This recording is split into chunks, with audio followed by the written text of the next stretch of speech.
so divine. I'm so divine. Imperfection. Walk in your house and see sewage and be like, oh, this happened because you were flushing tampons. They don't, you know, they just don't guess that, right? What happens is when they go down in the basement and they got their boots on, they see tampons floating in the water. Absolutely. Right? They see shit floating in the water or whatever. They see baby wipes and they see whatever they see. I got an email today that a property's been backing up. You know, I think this is the 5th time in like 6 or 7 weeks that it's backed up, and the contractor guarantees it for 30 days. After the 3rd time, they camera it, so on and so forth. Today, they took out condoms and they took out this, that, and the third out of sewage, out of a sewage, and the tenant saying, "Oh, it's not me. I didn't do it."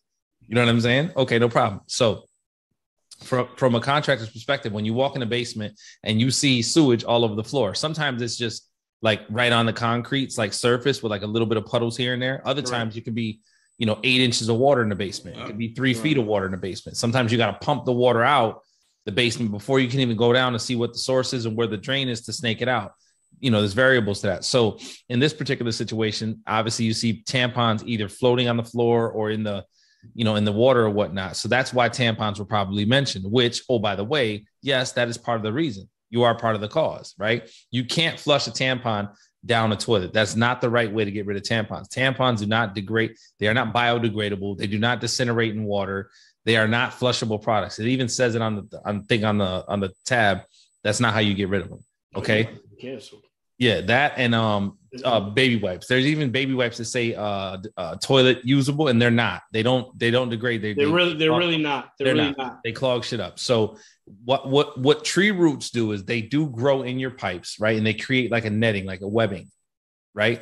But it goes on the exterior portion and like parts of your piping. So when you flush tampons, the strings of the tampons get caught on the roots, correct, causing that blockage, that barrier, that backup.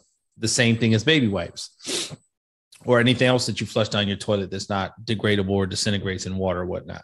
So obviously the backup from all those things. Now the tree roots caused it. That's what's creating that wall. When you go down there and snake it, you get a cutter that cuts through those tree roots and through those tampons, flushes out the drain, it opens up the pipe. So now when you bring your snake, rod back up on the head of the actual snake, there will be either tree roots or tampons or whatever else, or wrapped around the cord of it. There's tampons, tree roots, and wipies and all that stuff. So to this situation, a landlord, the poopsie oopsie story.